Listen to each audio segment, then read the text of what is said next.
Everyone in the Moretti mansion thought Emma Carter was just the quiet housekeeper who polished silver, scrubbed marble floors, and lowered her eyes whenever powerful people entered the room.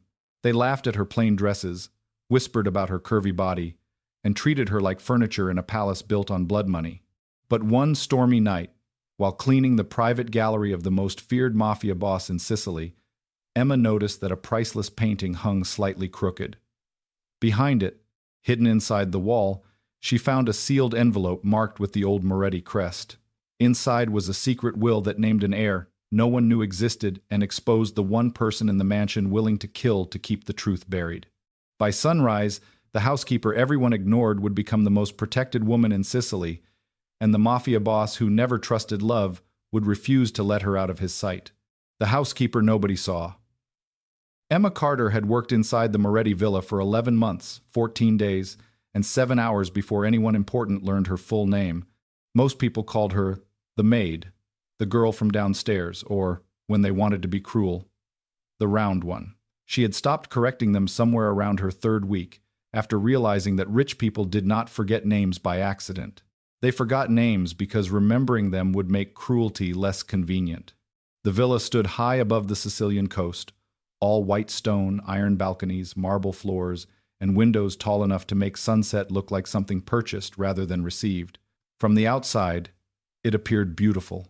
Inside, it was a cage full of polished knives. Every hallway carried secrets. Every portrait watched. Every servant learned quickly that silence was safer than curiosity. Emma learned faster than most. She was 28, curvy, soft-faced, with dark auburn hair usually pinned into a messy bun and hazel eyes that noticed far more than she admitted. She had come to Sicily after her mother's medical debts, swallowed everything they owned, taking the housekeeping position because it paid better than any honest work available back home. The contract came with rules. No questions, no gossip, no entering the private West Wing unless assigned, no touching locked cabinets, no looking powerful men in the eye. Emma followed every rule except the last one. Not openly, never stupidly, but sometimes, when the men in black suits passed through the corridors and spoke in low voices about shipments, loyalty, and punishments, she watched their reflections in polished mirrors. She remembered faces. She remembered voices. She remembered who lied before breakfast and who trembled after midnight. Her grandmother used to say Emma had a dangerous memory. In the Moretti villa, it felt less like a gift and more like a loaded gun she was afraid to touch. On the night everything began, rain battered the windows hard enough to make the chandeliers tremble. The villa hosted a private dinner for family associates, politicians, and people whose smiles never reached their eyes. Emma had spent 6 hours carrying trays, collecting glasses, and pretending not to hear insults. The worst came from Chiara Vitali, a wealthy socialite who had been practically raised to become the next Mrs. Moretti. Blonde, elegant, razor-thin, and cruel in the effortless way of women who had never been told no. Chiara paused near the service corridor as Emma struggled with a heavy silver tray. "Careful," Chiara said with a smile sharp enough to cut silk. "If you drop that, they might finally replace you with someone who fits through the hallway." Laughter followed. 2 young men beside her smirked. One servant looked down, ashamed to witness it but too afraid to help. Emma steadied the tray. "Yes, signorina." Chiara leaned closer. Her perfume smelled like roses and poison. "Do you know why men like Lorenzo Moretti never look at girls like you?" Emma said nothing. Chiara's smile widened. "Because useful is not the same as desirable." The words landed exactly where Chiara intended. Emma felt the familiar heat of humiliation rise under her skin, but she kept her face calm. Poverty had taught her discipline. Service had perfected it. She carried the tray away without looking back. Only when she reached the pantry did her hands shake. "Ignore her," whispered Rosa, an older cook who had been kind to Emma since the beginning. "That woman has less heart than a dead candle." Emma tried to smile. "Candles at least give light." Rosa snorted softly. "There she is." But the moment ended when the house manager, Mr. Bellini, appeared in the doorway with his usual pinched expression. "Emma. Gallery after dinner. The west wall needs dusting." Rosa immediately looked up. "Tonight? In this storm?" Bellini's eyes narrowed. "Did I ask you?" Rosa lowered her gaze. Emma wiped her hands on her apron. I'll do it. Bellini looked her up and down with open dislike. Do not touch anything valuable. Emma almost laughed. In that house, even dust had a price tag. Of course. The dinner stretched past midnight. Through the dining room doors, Emma glimpsed Lorenzo Moretti only twice. The first time, he entered, and the entire room changed. Not loudly, not theatrically, but with the kind of silence that powerful men carried like a second shadow. Lorenzo was 37, tall, broad-shouldered, with black hair, dark eyes, and a face too controlled to reveal anything he did not choose. He wore a black suit without jewelry except a signet ring bearing the Moretti crest. Officially, he was a shipping magnate and private investor. Unofficially, every person on the island knew he controlled the largest mafia network in southern Italy. People feared his coldness.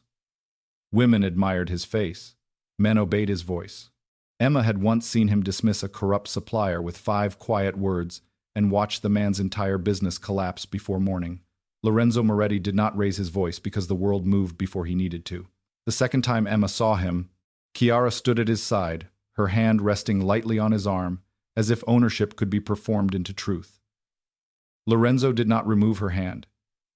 He also did not look at her. His eyes moved across the room, assessing guests, exits, guards, servants. For one impossible second, his gaze found Emma near the service door. She froze, tray in hand. His eyes were not warm. They were not kind. They were sharp enough to strip paint from walls. Emma looked away first. Of course she did. Housekeepers did not hold the gaze of mafia kings. After the guests moved into the smoking room and the servants began clearing plates, Emma took her cleaning cloth, brass key, and small ladder toward the private gallery. The west wing felt colder than the rest of the house. It always did. The gallery housed generations of Moretti portraits, landscapes from dead masters, religious icons, and one enormous painting of Lorenzo's late father, Don Vittorio Moretti, hung above a marble console. The old man's painted eyes looked cruel even in oil. Emma disliked him instinctively. She dusted frames carefully, moving down the wall one painting at a time, humming under her breath to keep the silence from feeling alive. Rain lashed the windows. Thunder rolled over the sea. Somewhere below, men's voices rose, then fell. Emma climbed the ladder to reach the top edge of Don Vittorio's portrait and noticed something strange. The frame was crooked, not dramatically, only slightly, a few millimeters lower on the left. Most people would never see it. Emma saw it immediately because the gallery had been perfectly aligned the night before. She remembered because Bellini had made her polish the console beneath it after accusing her of leaving fingerprints. Emma paused with the cloth in her hand. Do not touch anything valuable. She should climb down. She should report it. She should pretend she had not noticed. Instead, she looked closer. There was dust on the right edge of the frame, but not the left. Someone had moved it recently. Her heartbeat quickened. In the Moretti villa, moved paintings meant hidden things. Hidden things meant danger. Emma told herself to walk away. Her hands did not listen. Carefully, slowly, she shifted the heavy frame just enough to see behind it. At first there was only dark wood paneling. Then a narrow seam, a concealed compartment. Her breath caught. The seam had been left slightly open, perhaps by someone interrupted, perhaps by someone careless, perhaps by fate itself, deciding that a housekeeper who remembered too much had finally seen enough. Emma slipped her fingers into the gap and pulled. A small panel opened. Inside lay a sealed envelope wrapped in oilcloth. The wax bore the Moretti crest. Her first instinct was to put it back. Her second was to run. Then thunder cracked so loudly the windows shook, and the envelope slipped from her trembling hand onto the marble floor. It landed open. A folded document slid halfway out. Emma stared at the first line. Last will and testament of Vittorio Moretti. Her blood went cold. Don Vittorio had died 2 years ago. The official will had been read publicly. Lorenzo inherited the empire. His younger cousin Marco received minor properties. Chiara's family secured investment rights through marriage negotiations. Everyone in the mansion knew the story. But this document had been hidden behind a painting in the private gallery, sealed with the old crest, and written in a hand Emma recognized from archived letters she had dusted in Lorenzo's study. Before she could stop herself, she read the next line. To my son Lorenzo, if this document is found, then the people closest to you have already betrayed you. Emma stopped breathing. A floorboard creaked behind her.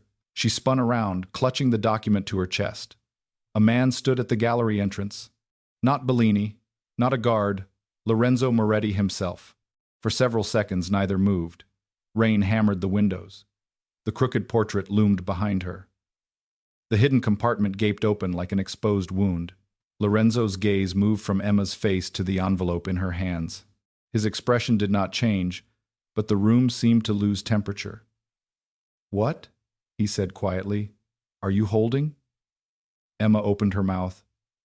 No sound came. In less than 1 minute, she understood 3 things with perfect clarity. First, she had found something powerful enough to destroy people who lived behind locked doors and armed guards. Second, whoever had hidden it had believed Lorenzo himself might be in danger. And third, the most feared mafia boss in Sicily was now looking at a housekeeper everyone ignored, as if she had just become the most dangerous woman in the villa. The will that changed the house. Lorenzo Moretti did not move for several seconds, and somehow that was more terrifying than if he had crossed the gallery in anger. Emma Carter stood on the small ladder beneath the crooked portrait of Don Vittorio Moretti, with rain hammering the tall windows behind her, a hidden wall compartment open at her shoulder, and a sealed envelope clutched against her chest like it might protect her from the man in the doorway. It would not. Nothing in that room could protect her if Lorenzo decided she had stolen from his family. The gallery smelled of wax polish, old canvas, and storm-damp stone. The painting above her seemed to watch with dead amusement, as if the old Don had waited 2 years to cause trouble from beyond the grave. Lorenzo's gaze remained fixed on the document in her hands. "Come down." His voice was quiet. That made it worse. Emma climbed down carefully because fear made her legs unreliable. "Sir, I didn't steal it. I did not say you did. I was dusting the frame. It was crooked." His eyes lifted briefly to the portrait. "It is never crooked, I know." That answer made his attention sharpen. Emma wished immediately that she had said less. Lorenzo stepped into the gallery, and the room changed around him, tightening as if even the walls remembered who owned them. "You know?" Emma swallowed. "I clean this room every Thursday and Sunday. The frame was straight yesterday." Lorenzo stopped in front of her. He was close enough now that she could see rain on the shoulders of his black suit, could see the faint shadow of exhaustion beneath his eyes, could see the signet ring on his hand, the Moretti crest, same as the wax seal. "You notice alignment in paintings? I notice when people move things I have to clean." For 1 dangerous second, silence pressed between them. Then something almost like amusement flickered across his face and disappeared so quickly she wondered if fear had invented it. "Give me the envelope." Emma handed it over instantly. His fingers brushed hers for half a second, warm, controlled. Not gentle exactly, but careful. Lorenzo examined the seal, the paper, the handwriting. His face did not change, yet Emma sensed the moment he recognized it. Something in his jaw hardened. Who else saw this? No one. "Did you read it?" Lying to a mafia boss felt like stepping onto thin ice over deep water. Emma's throat tightened. The first lines. "Repeat them." She stared at him. "Sir?" "Repeat what you read." Her pulse hammered. "Last will and testament of Vittorio Moretti." He waited. Emma looked down. "To my son Lorenzo, if this document is found, then the people closest to you have already betrayed you." The storm seemed to go silent for 1 impossible second. Lorenzo's expression became colder than the marble beneath them. Then footsteps sounded from the hall. Emma flinched. Lorenzo turned his head slightly. "Behind me." She blinked. "What?" Now. It was not a request. Emma moved before she understood why, stepping behind him as the gallery door opened wider. Chiara Vitali appeared in the doorway wearing a pale silk gown, and irritation disguised as elegance. "Lorenzo, everyone is waiting for you downstairs. Marco is telling stories about your father again, and I refuse to be trapped with him alone." Her smile faltered when she saw Emma. Then her gaze dropped to the envelope in Lorenzo's hand. only for a second. But Emma saw it. More importantly, Lorenzo saw Emma see it. Chiara recovered quickly. Am I interrupting a disciplinary issue? Her eyes slid over Emma with familiar contempt. If the maid broke something, I'm sure Bellini can handle it. Lorenzo's voice came smooth and lethal. Her name is Emma. Chiara's smile froze. Emma's breath caught. No one in that house corrected Chiara. No one corrected anyone for Emma's sake. Chiara laughed lightly. Of course, Emma. The way she said it made the name sound like a stain. Then I apologize. Lorenzo said nothing. The apology died in the space between them. Chiara's gaze returned again, too casually, to the envelope. What is that? Family matter. Everything in this house is a family matter, not yours. The words struck with surgical precision. Chiara's cheeks flushed. For the first time since Emma had known her, the wealthy socialite looked uncertain. Lorenzo, go downstairs. Chiara looked at him, then at Emma, and the hate in her eyes became sharp enough to feel physical. As you wish. After she left, Lorenzo remained still until her footsteps faded.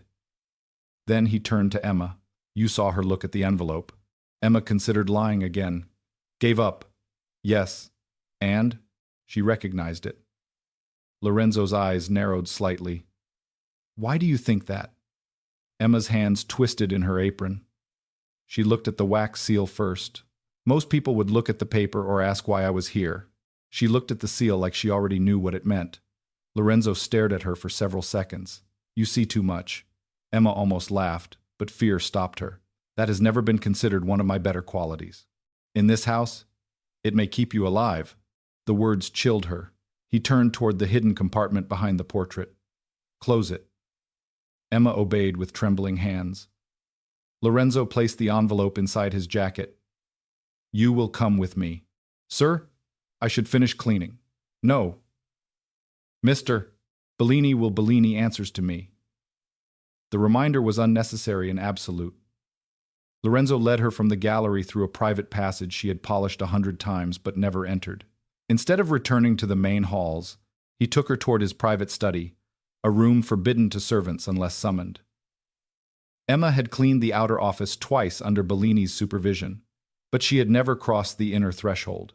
Tonight, Lorenzo opened the door and gestured her inside. The study was darker than she expected. All walnut bookshelves, green banker lamps, leather chairs, and tall windows overlooking the storm-black sea. A fire burned low in the hearth. On the wall behind the desk hung old maps of shipping routes and family territories disguised as business interests. Emma stood near the door, unsure whether to sit, stand, breathe, or apologize for existing. Lorenzo locked the door. Her heart jumped. He noticed immediately. I am not going to hurt you. The bluntness made her look up. Most men who say that have already decided they can. His expression shifted. Not anger. Something like attention. Experience?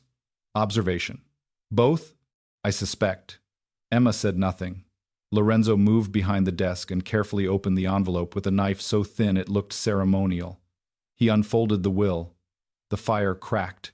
Rain struck the glass. Emma watched his face as he read. He showed almost nothing at first. Then his eyes stopped on one line. His hand tightened slightly. That was the first sign that the document mattered more than he wanted her to know. What does it say? She whispered before remembering she had no right to ask. Lorenzo looked up slowly.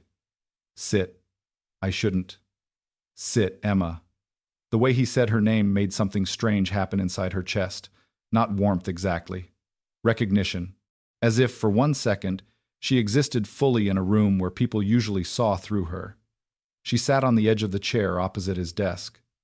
Lorenzo read aloud, voice controlled. If this document is found, the public will has either been altered, concealed, or enforced under threat. My son Lorenzo must be warned that the alliance proposed with the Vitali family was never meant to strengthen him.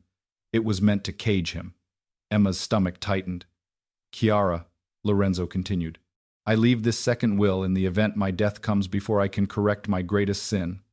There is an heir in this house whose identity has been hidden to prevent a war, but silence has made the child vulnerable. Emma looked up sharply. Child? Lorenzo's expression was unreadable. He continued reading. Slower now. The heir is not Marco. The heir is not any cousin who sits at my table, smiling with knives beneath their tongues. The heir carries the blood of Moretti and Belandi, and therefore the power to end the feud that has poisoned both families for 30 years. Silence filled the study. Emma's pulse beat in her throat. Moretti and Belandi. Even servants knew what that meant. The Belandi family was a rival mafia bloodline. Old enemy, old violence, forbidden name. Lorenzo lowered the page, his eyes colder than before. Impossible, Emma swallowed. Maybe that's why it was hidden. His gaze moved to her. She immediately regretted speaking. Go on. I don't know anything. You know enough to say that. Emma pressed her hands together. If the heir carries both bloodlines, then whoever controls that person could control peace between the families. Lorenzo stared at her. And war. She nodded. The firelight shifted across his face. The will names the heir? Emma asked softly. Lorenzo read the next paragraph. His expression changed. Not much, but enough. It gives a location. He stood abruptly and crossed to a bookshelf near the fireplace. Emma remained seated, gripping the edge of the chair. Lorenzo removed 3 old volumes, pressed something behind the shelf, and opened a concealed drawer. Inside was a small metal box, empty. His face turned terrifyingly still. Emma whispered, Whatever was there is gone. He closed the drawer. Yes. Someone found this before us. Part of it. Lorenzo returned to the desk and read the will again. The proof of the heir's identity was meant to be stored here. Emma's mouth went dry. Then, whoever moved the painting tonight was looking for the will or the proof. Lorenzo looked at her. And you interrupted them. The room went cold. Emma understood the danger at the same time he did. Someone had entered the gallery during the dinner, moved the portrait, accessed the hidden compartment, perhaps taken the metal box from the study, and left before finishing the job. Then, Emma had found the will. If that person realized she had seen it, her life became inconvenient. In that house, inconvenient people disappeared quietly. Lorenzo folded the document and placed it in a locked drawer. You will stay in this study until I decide where to move you. Emma stood immediately. Move me? Yes, no. Lorenzo looked up. The silence that followed could have frozen the fire. No? I have work downstairs. Your work downstairs nearly got you killed. You don't know that. I know enough. Emma lifted her chin despite the fear crawling up her spine. With respect, sir, people like you always know enough to decide things for people like me. His expression darkened. People like me? Powerful men? And people like you? Emma regretted the words even as they left her mouth. Disposable women. Something changed in Lorenzo's face then. Not softness exactly, but something dangerous turned inward, as if she had named something he disliked, finding in his own house. He came around the desk slowly, stopping a careful distance away. You are not disposable. Emma almost laughed. You learned my name 20 minutes ago, and yet here you are, standing in my study telling me, no. That doesn't make me important, no. His eyes held hers. Finding that will does. She hated how the words made her feel both protected and used. So I matter because of paper. Tonight, you matter because someone may kill you for it. Comforting.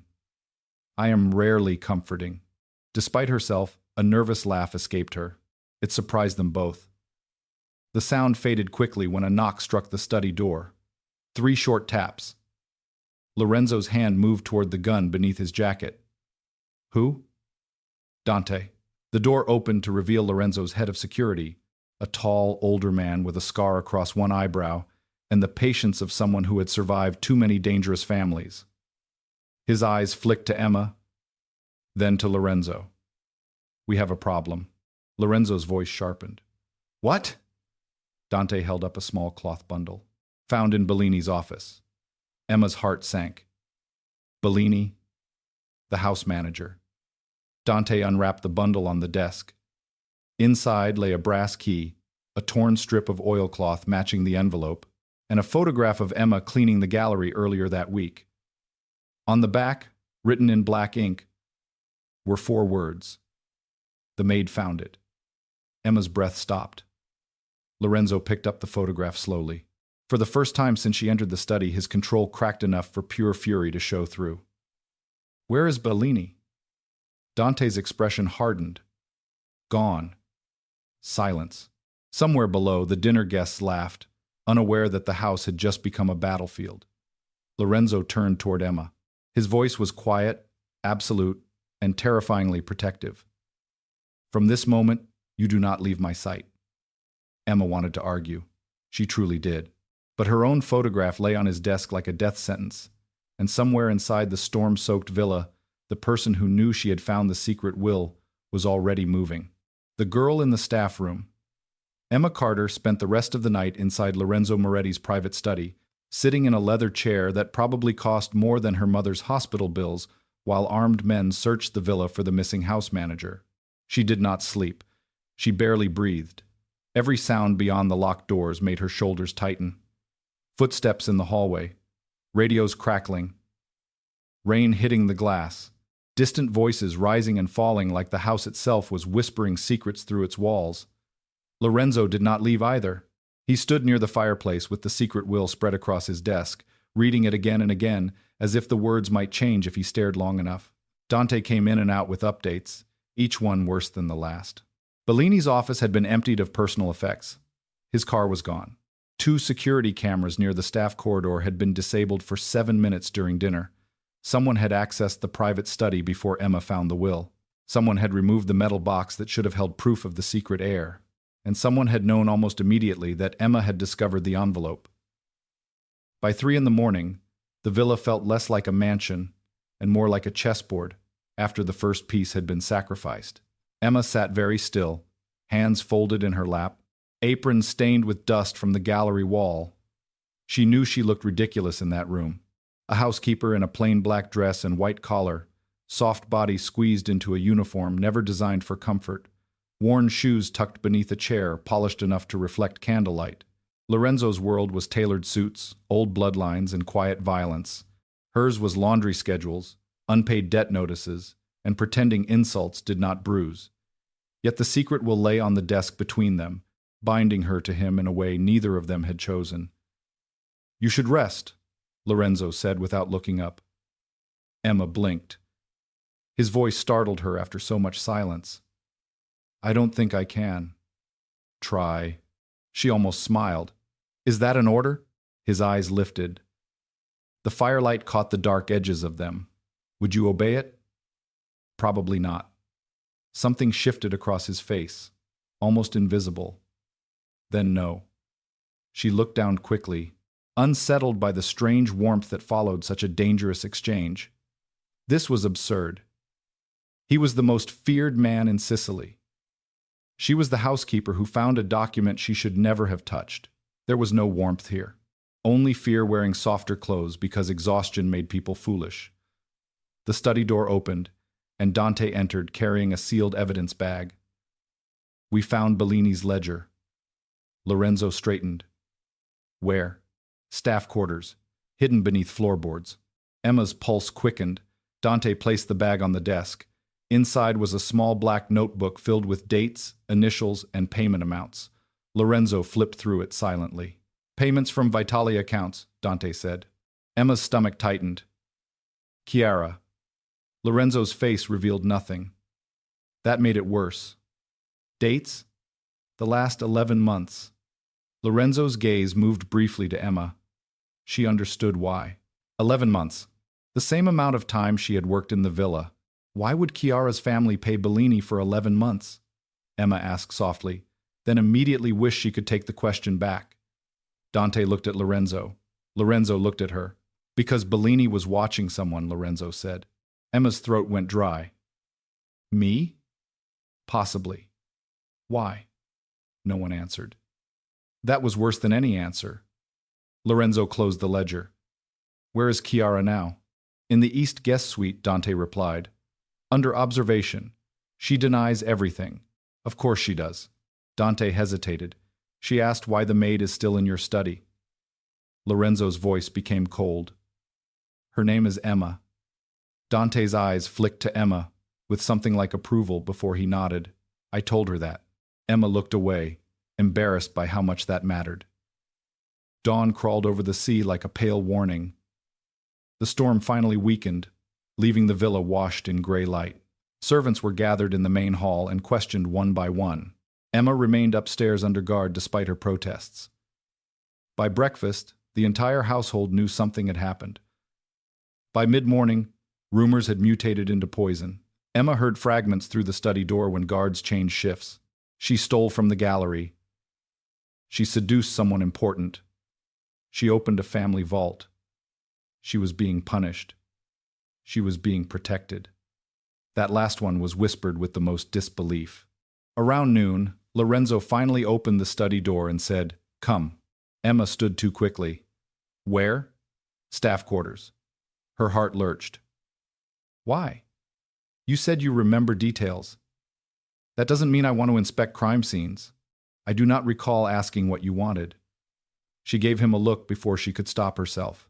"You should try it sometime." Dante, standing behind Lorenzo, suddenly looked very interested in the ceiling. Lorenzo's eyes narrowed slightly, but instead of anger, that faint, almost amusement returned.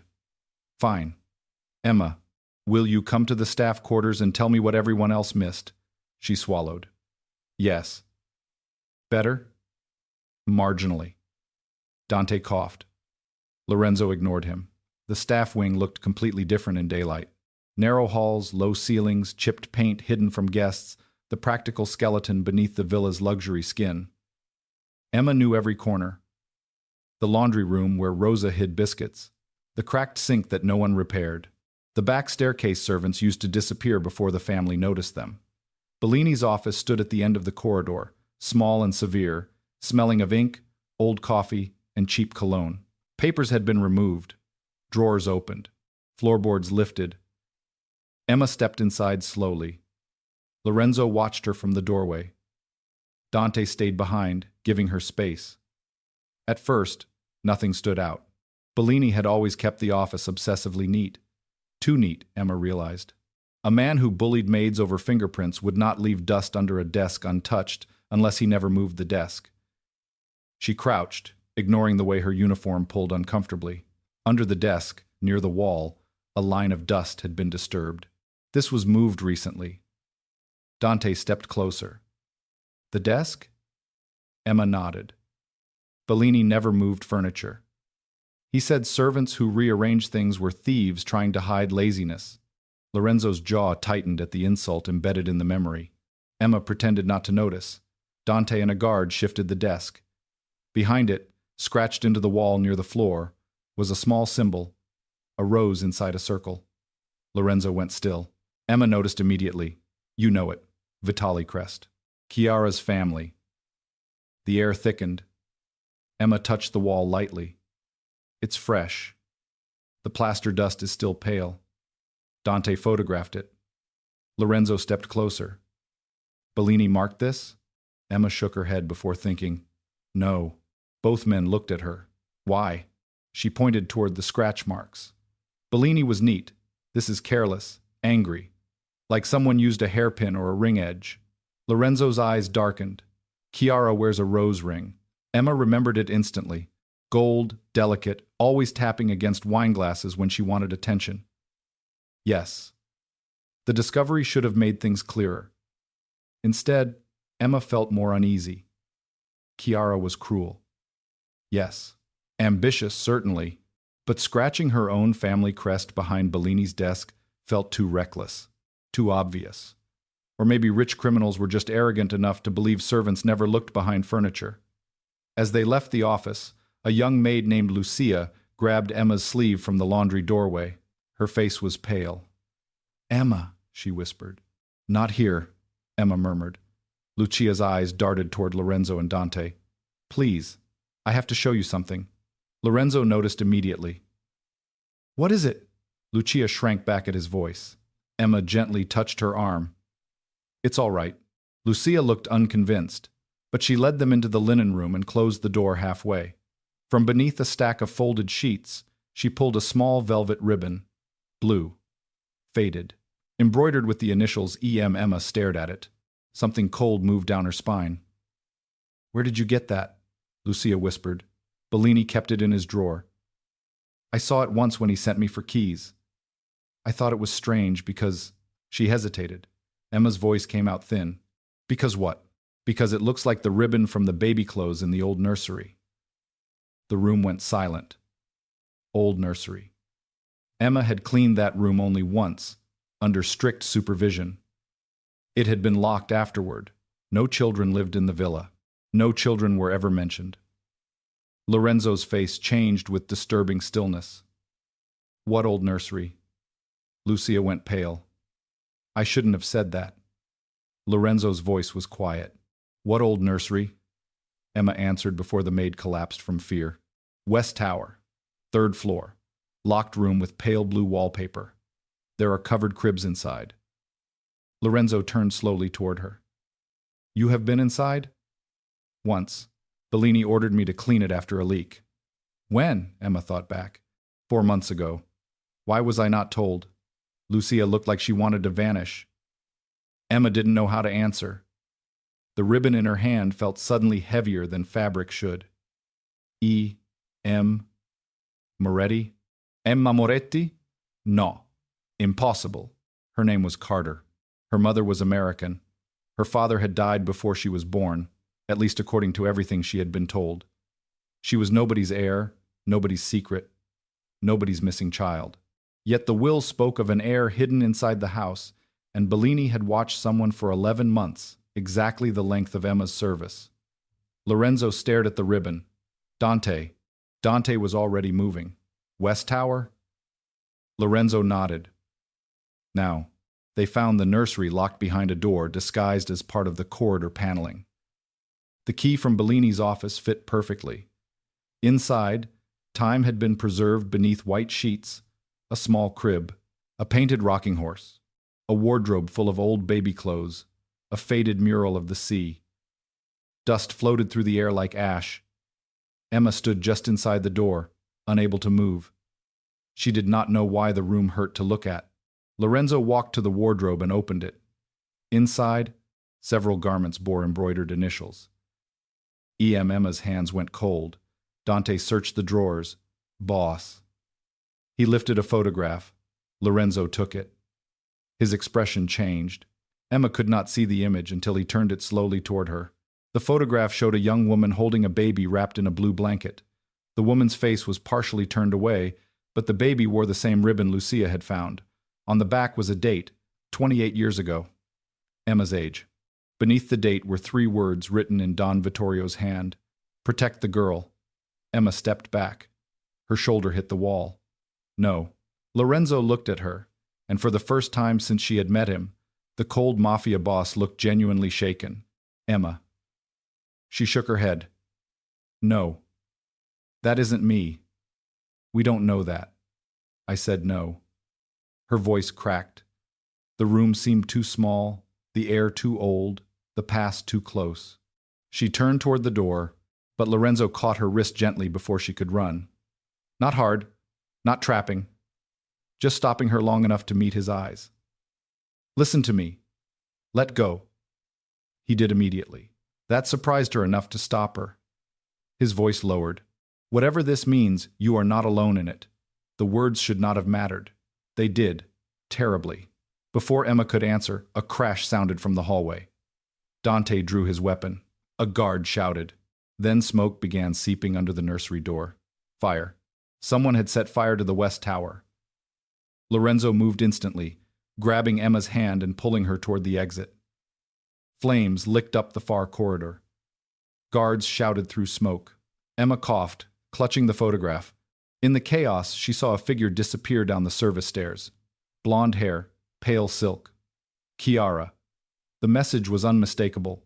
Someone wanted the nursery destroyed before they found whatever remained inside. But Emma had already seen the photograph. She had already held the ribbon.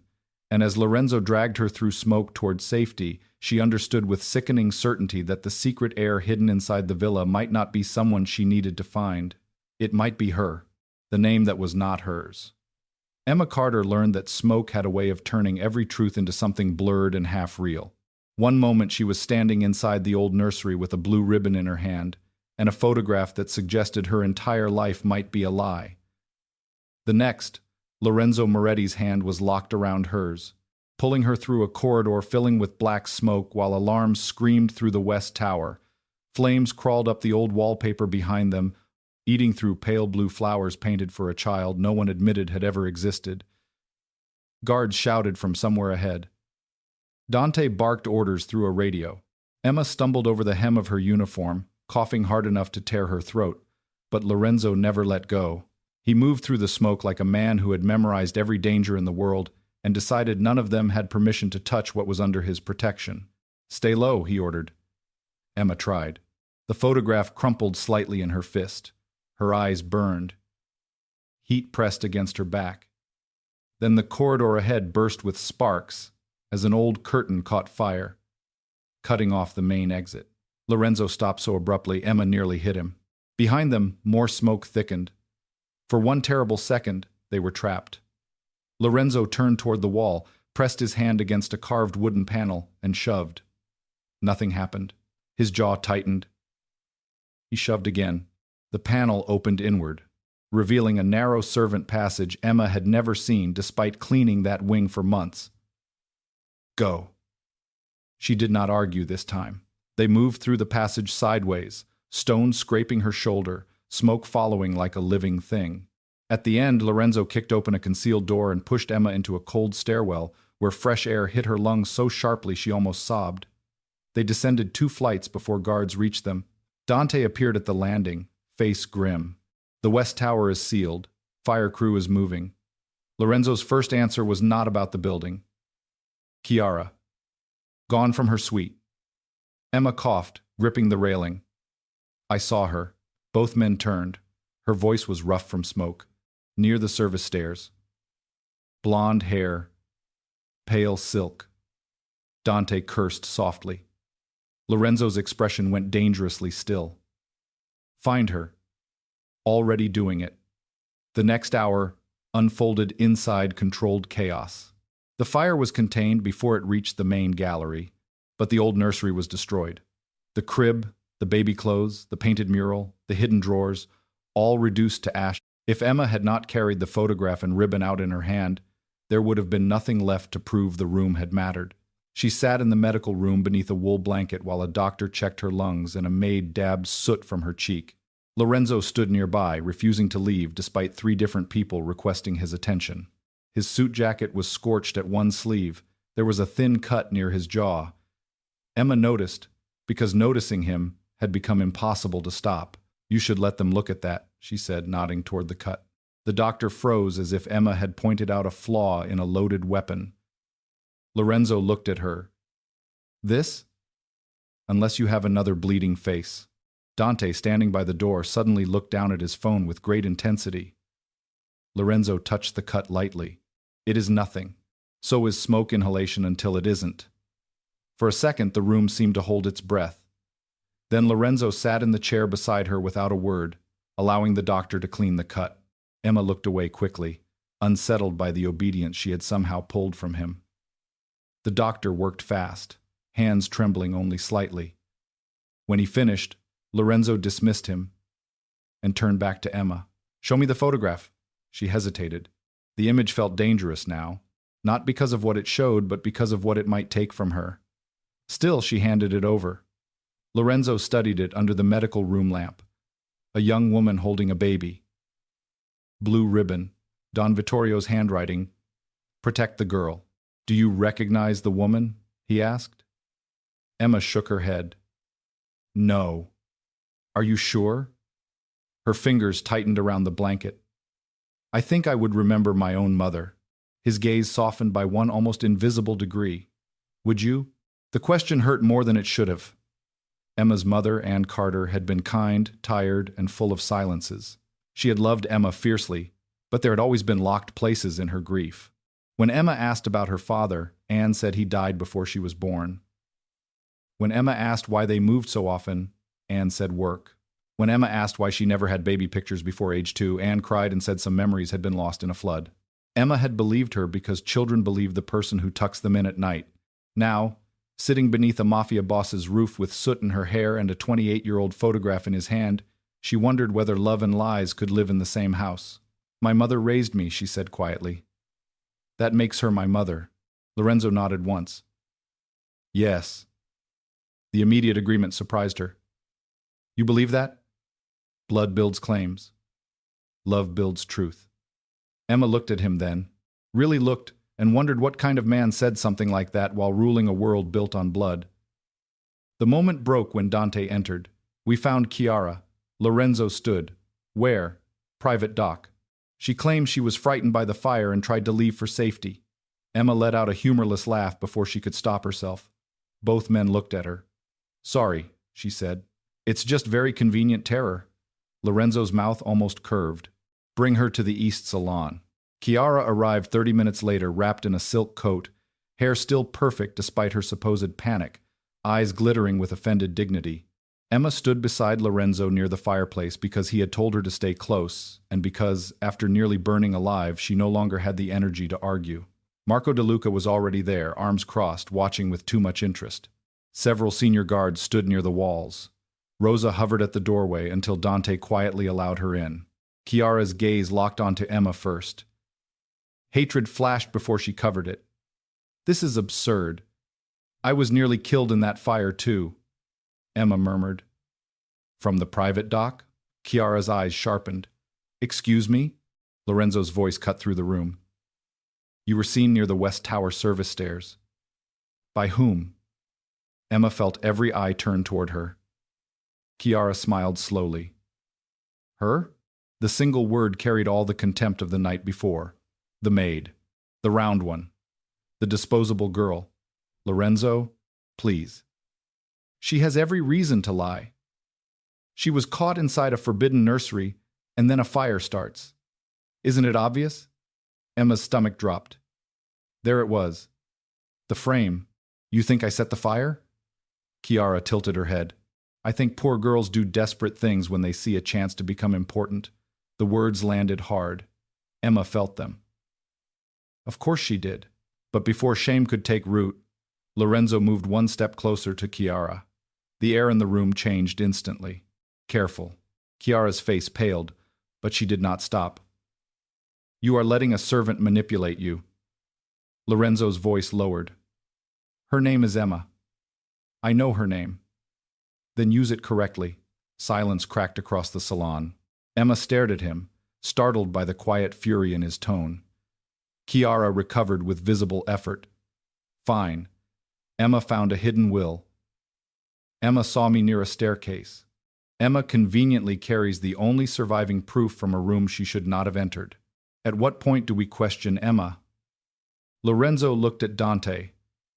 Dante placed a small evidence bag on the table. Inside lay a gold rose ring blackened at one edge. Chiara's ring. "Found near the West Tower service stairs," Dante said. Chiara's expression flickered. "Only once." "That was stolen." Marco spoke for the first time smoothly. "By the housekeeper, perhaps." Emma looked at him. His face was handsome, bored, and too calm. Lorenzo's cousin had the easy cruelty of someone who never dirtied his own hands. "I didn't steal anything," Emma said. Marco smiled. "Except family attention." Lorenzo turned toward him. "Enough." Marco lifted both hands. "I'm only saying what everyone is thinking." "No." Rosa snapped from the doorway, surprising everyone. The old cook's face was red with anger. "You are saying what cruel people say when they want a girl alone and afraid." Emma's eyes burned. Rosa looked terrified of her own courage, but did not take it back. Lorenzo's gaze moved to her with new respect. Chiara scoffed. How touching. The servants defend each other. Emma expected Lorenzo to silence her again, but instead he looked at Emma. "Tell me what you saw." Her mouth went dry. "Now?" "Yes." "In front of them?" "Especially in front of them." Something in his tone steadied her. Emma looked at Chiara. then at Marco, then at the ring on the table.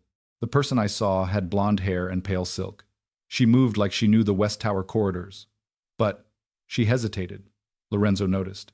But Emma forced herself to continue. The fire started too fast. Dante's eyes sharpened. Meaning? If Chiara said it, she would have needed accelerant already placed in the nursery or corridor. But she was downstairs most of the evening, near guests. Chiara blinked, clearly unprepared to be defended. Marco's smile faded slightly. Emma turned toward Lorenzo. She may have been there, she may have run, she may know something, but I don't think she worked alone. The room shifted. Chiara's face changed from outrage to something more complicated. Fear. Marco looked away a second too late. Lorenzo saw it. Emma saw Lorenzo see it. Dante saw all of them. Interesting, Lorenzo said softly. Marco gave a light laugh. The maid becomes an investigator now. Lorenzo's eyes turned cold. Do you have a problem with women who think? Marco's face stiffened. Not at all. Then stop looking surprised. The salon fell silent. Chiara suddenly spoke, voice quieter. I didn't set the fire. Emma believed her. Not fully. Not kindly, but instinctively. Then why run? Lorenzo asked. Chiara looked down. For the first time, her polish cracked. Because I received a message. Dante stepped forward. From whom? I don't know. Show me. Chiara hesitated. Lorenzo's patience thinned visibly. She handed over her phone. Dante checked the message and read aloud. Leave now, or the housekeeper tells him what you did. Emma frowned. What you did? Chiara's face went pale. It wasn't about the fire. Silence. Lorenzo's voice lowered. Then what? Chiara swallowed. The engagement contract. Marco's head snapped toward her. Chiara. Lorenzo looked at Marco.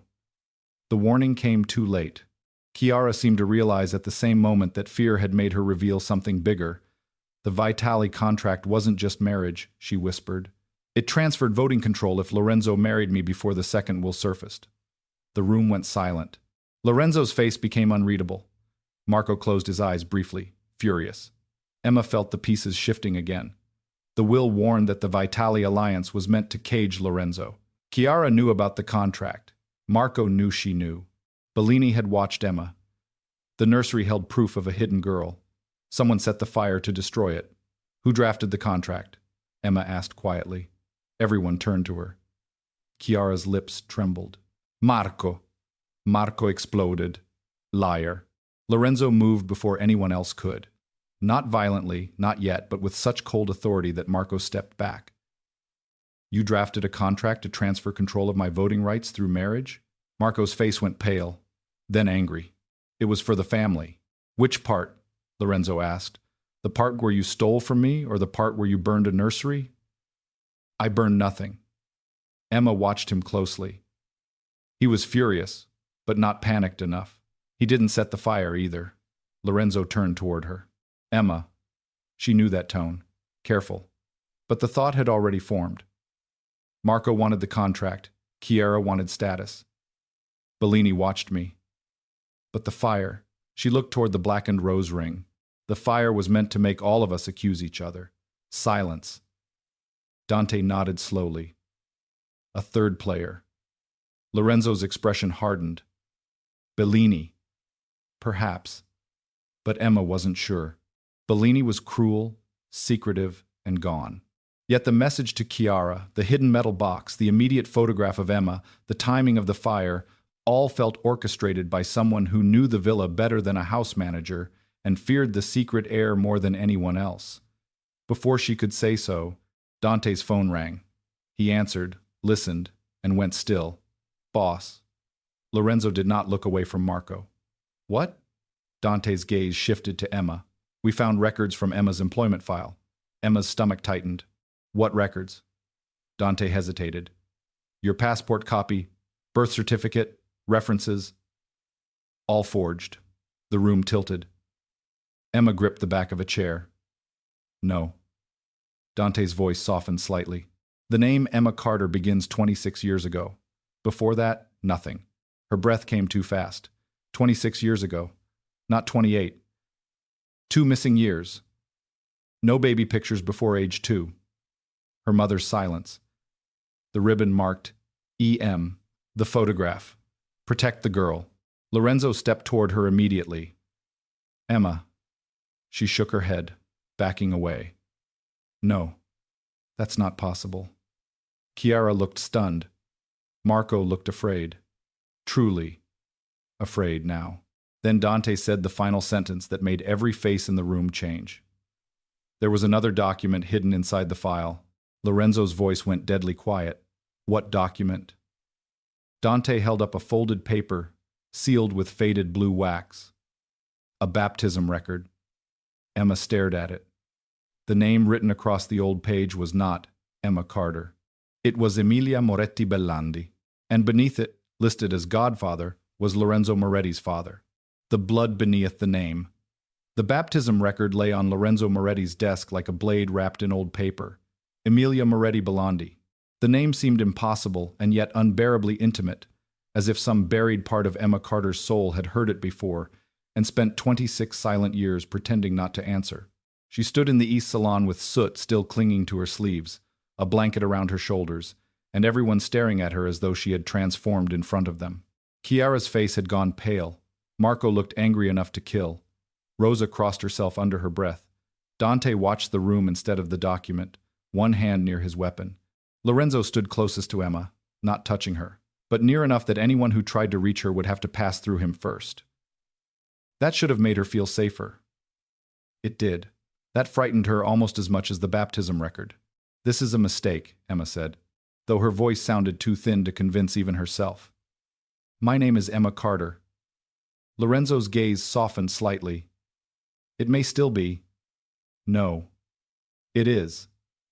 Marco laughed under his breath. Convenient. The maid finds a hidden will and suddenly becomes the lost heir. Lorenzo's head turned slowly. One more word like that, and you will finish this conversation from the floor. Marco's mouth snapped shut, but his eyes burned. Chiara recovered faster than anyone expected. Lorenzo, think carefully. This could be a planted document. Bellini forged records. Someone is clearly manipulating the house. We cannot allow emotion to cloud judgment. Emma almost laughed. Chiara had spent months treating her like dirt, and now she sounded reasonable only because reason might save her own future. Lorenzo did not look away from the baptism record. No one is assuming anything. Good, Chiara said quickly. Then we verify it. We will. The answer was so calm, so final, that Emma felt something inside her drop. Verify it. DNA, records, blood, truth. She suddenly couldn't breathe. No. Lorenzo turned to her. Emma. She backed away one step. No tests, no verification. No more locked rooms, no more old photos, no more people looking at me like I stole a life I didn't ask for. Her voice cracked despite every effort. I want to go to my room. You are not safe alone. Then put guards outside. That is not enough. It has to be. The room fell silent. Lorenzo's expression hardened with frustration, but beneath it she saw something else. Restraint. He wanted to command. He wanted to decide. He wanted to lock the entire villa around her until the danger passed. But some part of him understood that every door closing around her would feel less like protection and more like another stolen choice. Finally, he said, Rosa will stay with you. Emma looked at the cook, whose eyes were already wet. If she wants. Rosa nodded immediately. I want. Lorenzo gave Dante a glance. The matter was settled.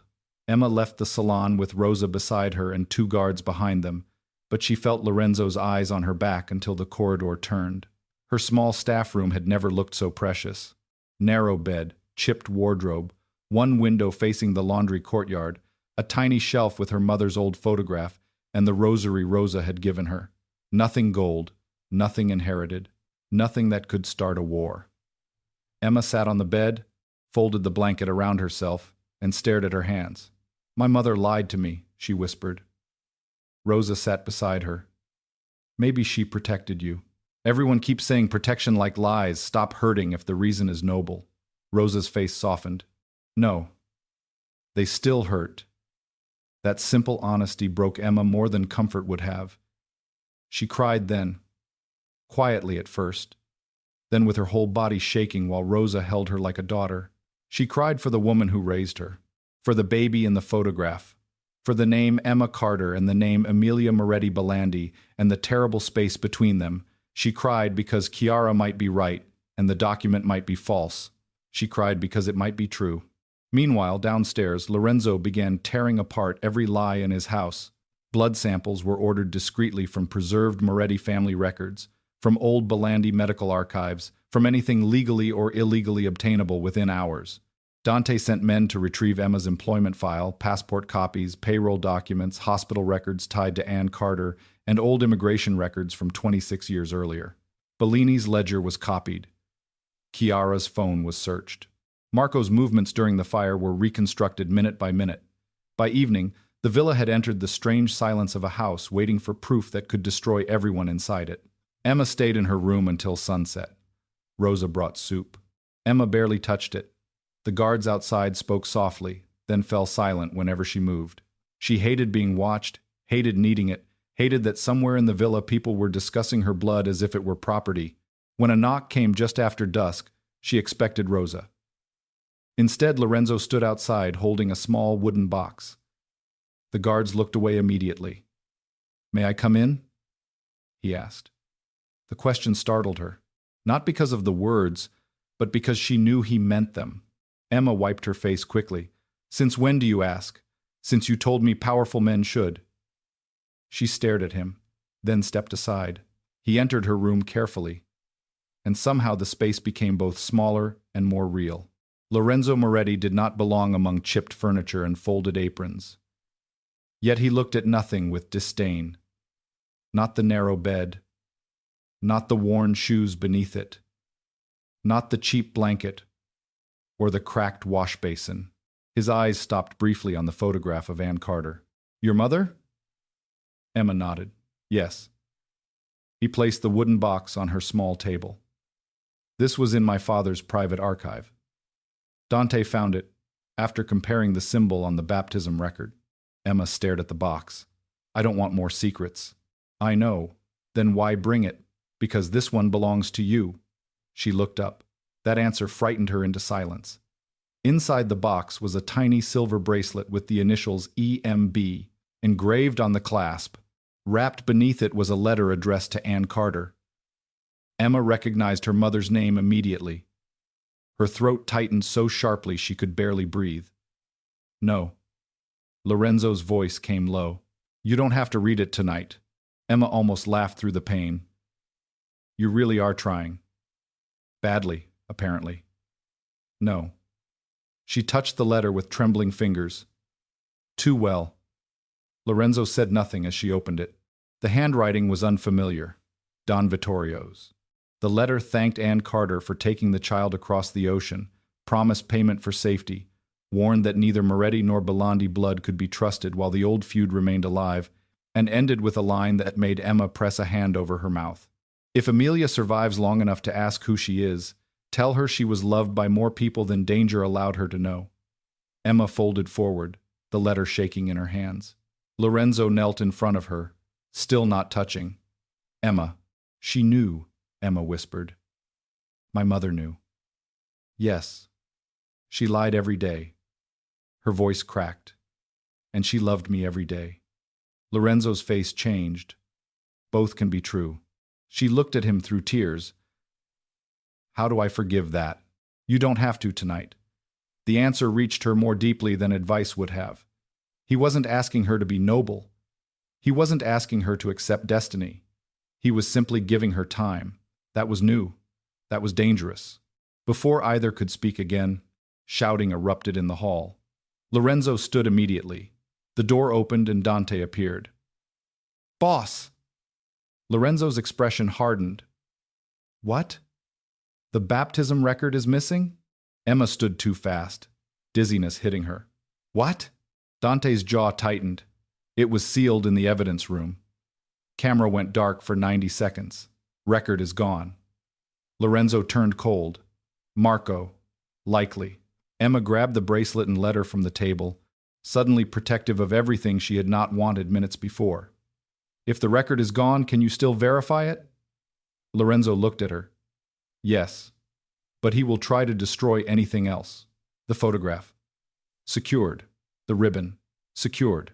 My employment file? Dante's silence told her enough. Emma's stomach dropped. He went after that too. Dante nodded. The file room was accessed. Lorenzo's eyes became lethal. Where is Marco now? Unaccounted for. A second alarm sounded before Dante finished speaking. Not fire this time. Security breach. Lorenzo moved toward Emma instantly. Stay here.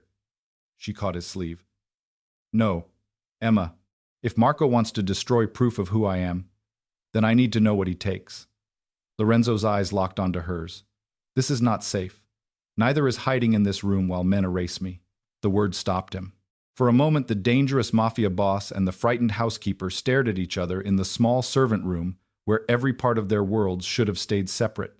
Then Lorenzo said quietly, "Stay behind me." Emma's mouth twitched despite everything. I hate that, I know. And you're saying it anyway, always. They ran. The evidence room was on the lower level near the old wine cellars. By the time they arrived, 2 guards were unconscious, the lock destroyed, and several archive boxes overturned. Dante's men searched the corridors.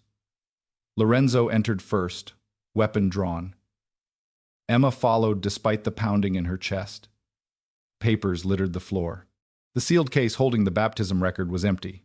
But something else caught her eye. Marco had been in a hurry. Too much hurry. On the floor beneath an overturned folder was a torn scrap from her forged employment file. Emma picked it up. It was not a passport copy. Not a reference. It was a shipping manifest dated 26 years earlier. Passenger. Ann Carter. Child. Amelia. Destination. Boston. Emma stopped breathing. Lorenzo moved beside her. His eyes scanned the page. This is enough. For what? To prove the name transition, footsteps sounded behind them. Emma turned just as Marco appeared in the cellar doorway, holding a lighter in one hand and the missing baptism record in the other. His face was pale, furious, almost unrecognizable. No, he said. Lorenzo aimed his gun. Put it down. Marco laughed, wild and thin. You have no idea what she is. Emma's blood ran cold. What does that mean? Marco's eyes snapped to her. It means you don't inherit peace, little maid. You inherit war. He flicked the lighter open. Flame glowed beneath the baptism record. Lorenzo's voice dropped to a deadly whisper. Marco. Marco smiled. Choose, cousin. The paper, or the girl. At the same second, a gunshot shattered the wine cellar lights, plunging the room into darkness. The test that proved too much. The gunshot shattered the wine cellar lights and threw the room into darkness so complete that Emma Carter forgot how to breathe. Glass exploded above her. Someone shouted. Metal racks clanged as people moved blindly between barrels, old stone walls, and the sharp smell of spilled wine. Lorenzo's body hit hers a second later, not hard enough to hurt, but fast enough to force her behind a stack of crates. His arm locked around her waist as another shot cracked through the dark. Down. This time she obeyed without argument. Marco's voice echoed from somewhere near the tunnel entrance, wild and furious. You should have left it buried. Lorenzo did not answer. He listened. Emma felt the precision of him in the darkness, the stillness, the terrifying calm. She could not see his face, but she knew his mind had already mapped the room. Her position, Marco's voice, Dante's men, the missing baptism record, the burning lighter, the shattered bulbs, the exits. Emma clutched the torn shipping manifest against her chest and tried to remember that fear did not mean helplessness. Then she smelled smoke. The paper, she whispered. Lorenzo's head turned slightly. What? He's burning it. A faint orange glow appeared near the far wall. Marco's silhouette flickered against the wine racks, one hand holding the baptism record, flame licking the edge. Dante fired once into the stone above him. Marco cursed and stumbled back, but the fire had already caught the paper. Emma moved before anyone could stop her. She lunged from behind the crates, ignoring Lorenzo's sharp Emma, and ran toward the glow. Marco saw her coming and laughed, bitter and desperate. "You want your name, little maid? Take the ashes." He threw the burning record toward the floor drain. Emma dropped to her knees and slammed both hands over the paper, smothering the flames against the stone before they swallowed everything. Pain flashed across her palms. She gasped, but did not let go. Lorenzo reached her in the next breath, dragging her back just as Marco vanished through an old service arch behind the barrels. Dante and two guards chased him into the underground tunnels.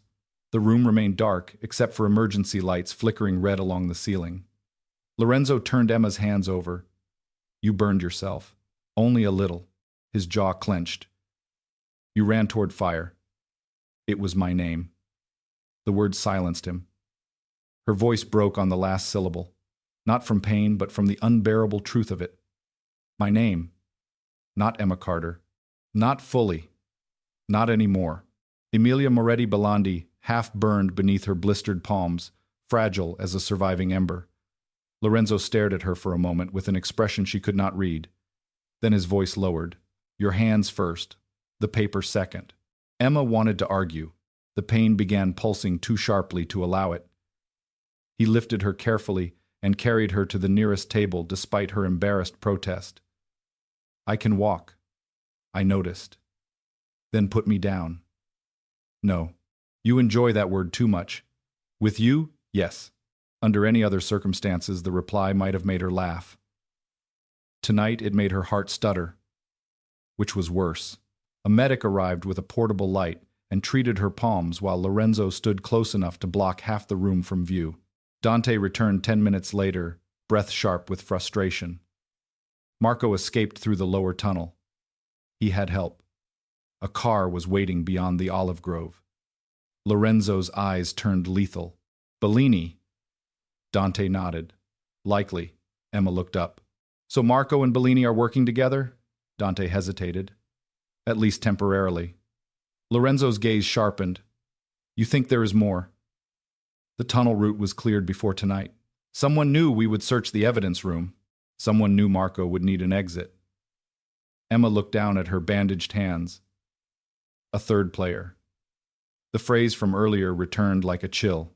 Chiara, Marco, Bellini, all circling the same secret, yet none of them seemed powerful enough alone to manage every move. Lorenzo turned to the half-burned baptism record, carefully preserved in an evidence tray. How much survived? Dante lifted it under the light. Enough for the first name. Emilia, part of the surname. Moretti B. Belandi, Emma whispered. Everyone looked at her. She did not know why she said it. Maybe because denial had become exhausting. Maybe because the name felt too impossible not to test on her tongue. Maybe because Marco had tried so hard to burn it that some furious part of her wanted it spoken aloud. Lorenzo's face softened for half a second. "We will verify it." "You said that before. Now we have enough to continue even without the original." The verification began before dawn. Lorenzo did not ask the public authorities. His world had private labs, private doctors, private databases, and men who could retrieve sealed records from 3 countries before breakfast. Emma's blood was drawn by a quiet female doctor who explained every step gently after one look from Lorenzo made it clear that rushing her would be unwise. Samples were also taken from archived Moretti materials, a preserved medical record tied to Lorenzo's father, and a Belandi family sample Dante obtained through methods no one explained. Emma sat through it all in a strange numbness. Rosa stayed beside her, holding one unburned wrist.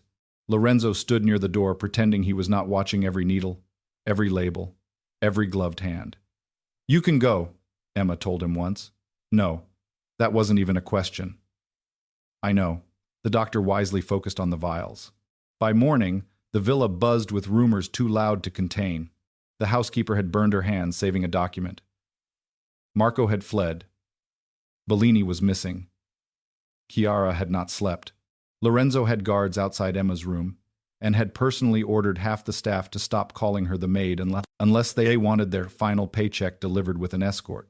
Emma heard that last part from Rosa and tried not to feel anything. She failed. Around noon, Chiara requested to speak with Emma. Lorenzo refused immediately. Emma agreed immediately. They argued for 3 minutes in the corridor outside the medical suite. "You are not seeing her alone," Lorenzo said. "I didn't say alone. You are not seeing her at all. She knows something. She hates you. Those are not mutually exclusive." Dante stood nearby with the expression of a man trapped between two storms. Finally, Lorenzo said, "I will be in the room." Emma looked at him. "You will not threaten her before she talks. I make no promises, Lorenzo." He stared at her. She stared back. Dante coughed. Lorenzo's jaw tightened. "Fine." Chiara entered the small sitting room looking less polished than usual. Her blonde hair was pinned too quickly. Her eyes were shadowed. Her silk blouse was wrinkled at one cuff. Fear did not make her kinder, but it made her more human.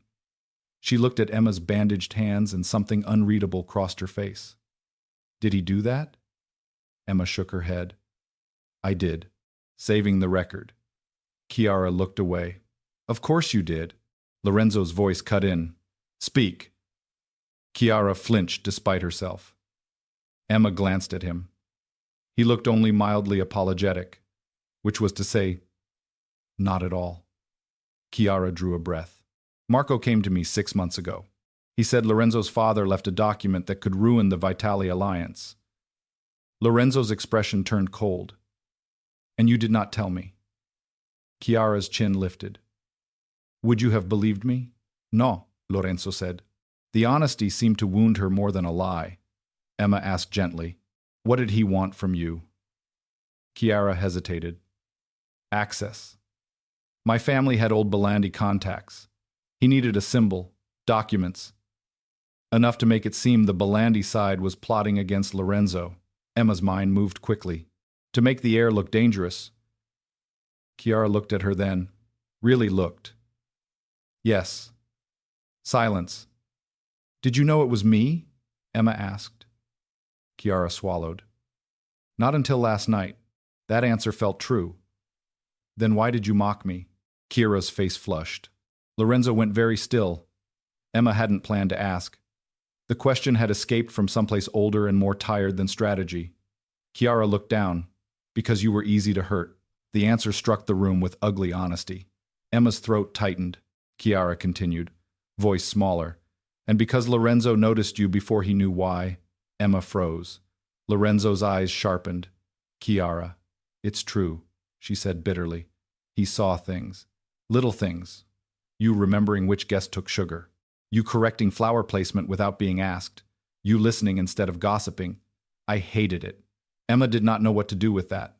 Lorenzo looked at her for only a second, but that second felt dangerous enough to change the room. Chiara exhaled. "I didn't set the fire.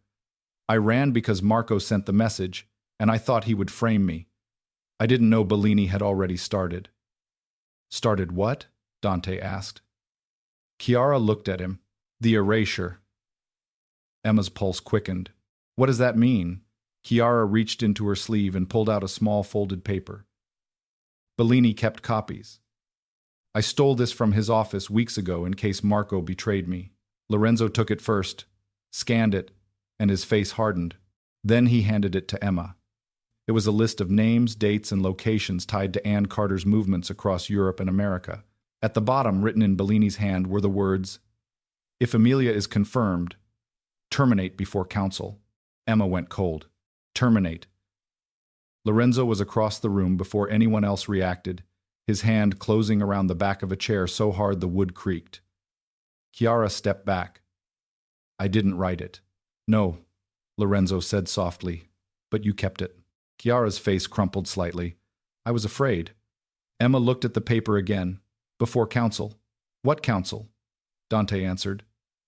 "Family council. If the heir is confirmed, the will must be presented before the senior families." "And if I'm dead before then?" No one answered. They didn't have to. The first DNA result arrived at sunset. Not the full report. A preliminary match. Enough to open the first locked door. Emma stood in Lorenzo's study with Dante, Rosa, Chiara, and the private doctor present. Lorenzo held the envelope but looked at Emma before opening it. "Do you want me to read it?" She almost said no. Then she looked at her bandaged hands, at the half-burned record, at the photograph, at the life everyone had tried to erase. Yes. Lorenzo opened the report. His eyes moved over the page. The room held its breath. "Maternal line," he said quietly. Belandi match confirmed. Emma gripped the edge of the desk. Chiara closed her eyes. Dante swore softly. Lorenzo read the next line, and this time even his control faltered. Paternal markers indicate Moretti bloodline. Silence crashed through the study. Emma could hear the fire, the rain, her own heartbeat. Moretti and Belandi, the impossible bridge between enemy families, the secret heir the will described, her. Lorenzo lowered the report slowly. His eyes found hers, not as a servant, not as a problem, not as proof. As a woman standing at the center of a war she had never asked to inherit, Emma whispered, "What happens now?" Before Lorenzo could answer, every light in the study went out. The backup generators failed 2 seconds later. Darkness swallowed the villa. Dante's radio exploded with static. Then a guard shouted from the hall, "Breach at the south gate!" Lorenzo moved instantly, pulling Emma behind him as gunfire erupted somewhere outside. The test had confirmed enough. The enemies who wanted Emilia Moretti Belandi erased had just stopped hiding.